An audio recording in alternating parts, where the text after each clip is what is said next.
At the beginning of the film, a teenager is on the glue. His name is Junyoung. Then from a distance comes an adult man named Min-jae. He is a teacher who often helps children who have mental problems and so on. Min-jae then meets Junyoung and talks to him until morning. The next morning, there is info about suicide. The police then investigate the death of a high school student who has jumped from an apartment. The next day in class, a student is seen sleeping. He is Ji-jun, a quiet guy who likes to sleep in class and doesn't want to be disturbed by anyone. Then one of his friends, Young-ju, accidentally bumps into the table and causes Ji-jun to wake up. They almost get into a fight. Luckily, Min-jae comes at the right time. That night, Ji-jun, Young-ju, and a female friend, Yen-jong, sit together. They chat about an argument that almost happened that afternoon at school, but after that, the three teenagers reconcile and take a selfie together. Yen-jong says goodbye to go home first. Then when Ji-jun and Young-ju walk home, they see a drunk man. Nervously, Ji-jun approaches him and takes the man's wallet. Then they both run fast and end up at a place to eat. The next morning, while in the classroom while the teacher is teaching, Ji-jun is still busy with his habit of falling asleep. After the lesson is over, Ji-jun wakes up and chats with Young-ju. Then suddenly, there is a male student who deliberately kicks Ji-jun's shoes until they get into a fight. Min-jae comes to intervene and takes the two to the office. After giving them advice, Min-jae talks one-on-one with Ji-jun. Then he asks about Yen-jong, who is seen working the night shift. Because it is known that Ji-jun is Yen-jong's best friend, maybe he knows about her problem that forces her to work. However, Ji-jun says he doesn't know anything and tells Min-jae to ask Yen-jong directly. Then before Ji-jun leaves, Min-jae says, "If anything happens to you or your friends, tell me immediately." A flashback takes place. Min-jae used to have a student who was addicted to glue. He was Junyoung, a young man who appeared at the beginning of the film. It was said that Min-jae took Junyoung home after eating at the restaurant. Arriving at home, Min-jae met Junyoung's sickly mother. There he also saw photos of Junyoung's father, who died when Junyoung was 3 years old due to a gong fight. His mother recounted that as a child, Junyoung was often bullied by his friends for collecting leftover food and making a toast to feed his sick mother. As a teenager, Junyoung began to follow in his father's footsteps into a motorcycle gang, and for 4 years, he was bound in a drug network. Min-jae tried to get close to Junyoung and managed to get him out of the illicit stuff.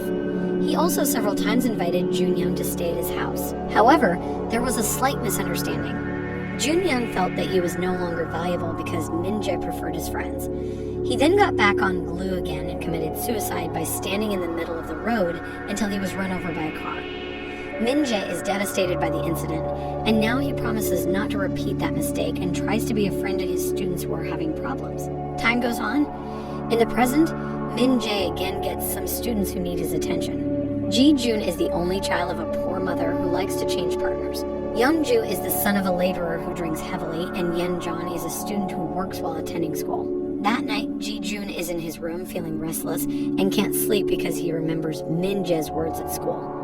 Then he hears someone outside the house who turns out to be his drunk uncle. He asks where Ji-jun's mother is. The uncle also slaps and kicks Ji-jun many times. After that, Ji-jun decides to go to Young-ju's house, but he still can't sleep there because Young-ju's father is drunk. Then Ji-jun leaves again. On the way, he meets Soo-yeon, a woman who loves to read and whom he secretly likes.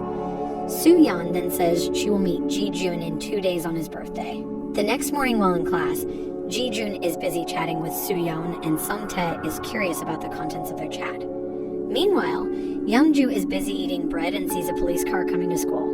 Young-ju then peeks at the police and his teacher, who looks at the CCTV footage. The footage shows when Ji-jun took the drunk man's wallet that night. He immediately tells Ji-jun and asks him to jump on the school fence. It turns out that Sung-tae also follows them. Meanwhile, Yen-jong is summoned by Min-jae to ask where Young-ju and Ji-jun are. However, it seems that Yen-jong doesn't even know where the two friends are. It turns out that Ji-jun and Young-ju are hiding in Sung-tae's apartment. Min-jae tries to contact Ji-jun, but there's no answer at all. When they arrive at the apartment, Ji-jun and Young-ju see a girl in Sung-tae's room. Then they both ask about it, and Sung-tae says they can use her if they want. Then he goes out to buy fried chicken. Min-jae goes to Ji-jun's house to find out where his student is, but Ji-jun's mother gets angry. She tells him to expel the kid if he messes up, and Ji-jun's uncle also says the same. When in the apartment, Ji-jun, Youngju, and the girl are eating while telling stories. Apparently, their family life is the same. They all have parents who don't care about them. Not long after, Sungtae tells the girl to get ready. It turns out that Sungtae tells her to work because he can't feed her and give her shelter for free. After hearing that, Ji-jun is angry and tells her to go home. In the afternoon, Min-jae is seen standing under the hot sun. He is worried about his students who have not been found until now. He also tries to find them in an internet cafe, but to no avail. He just wants to help solve the problem, not put them in jail. The next day, Yeonjong and Yeonju sit together. They are confused about how to solve Ji-jun's problem. Yeonjong suggests calling Min-jae, but Yeonju forbids it. Meanwhile, Ji-jun returns to his house to take his motorbike. His mother asks if he has a place to stay. He says yes and leaves his teary mother behind. The next day, while riding the bus, Yeonju daydreams of seeing an aeroplane flying over him. He imagines when he will be able to board an aeroplane, while Ji-jun looks sad, contemplating all his actions so far. Now, Ji-jun lives temporarily in Sungtae's apartment, and Yeonju has returned to his house. At Yeonju's house, his father gets angry because a guest knocks on the door. It turns out that the guest is Min-jae, who comes there to tell Yeonju to go back to school. In the morning in class, Yeonju and Yeonjong see Ji-jun's desk and feel sad because their best friend doesn't attend school. Then during lunchtime, Soo-yeon sees Yeonjong and asks how Ji-jun is.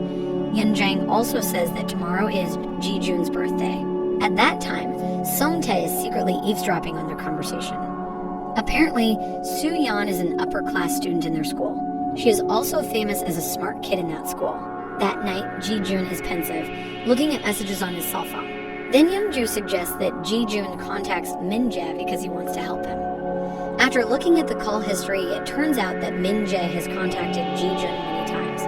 On Christmas Day, Sungtae approaches Soo-yeon and says that Ji-jun has a birthday party at his place. Sungtae also calls Yeonju so that Soo-yeon believes him. Ji-jun, who hears the fake news, immediately rides his motorbike to Sungtae's apartment. Meanwhile, Yeonju also tries to contact Yeonjang to go to Sungtae's apartment. But while on the way, Yeonju is confronted by 3 unknown men.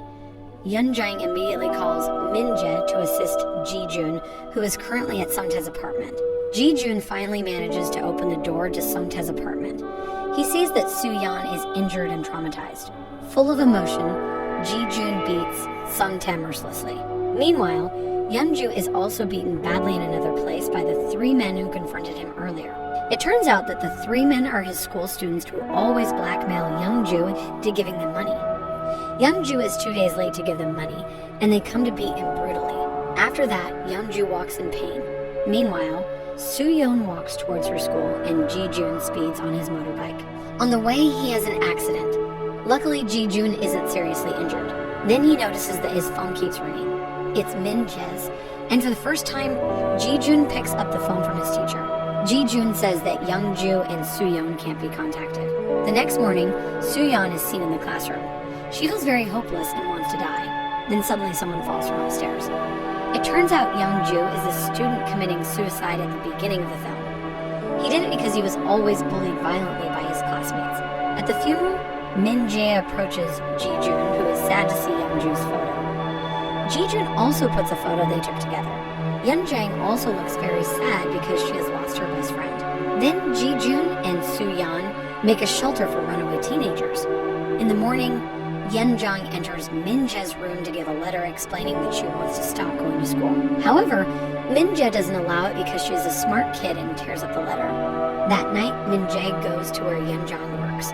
He goes to the shop owner and says that Yeonjang should quit her job because she's a smart student and needs to focus on school.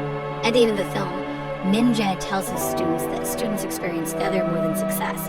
However, they shouldn't lose hope either because someone is there to listen to them. He even tells them that failing is okay because he has failed too.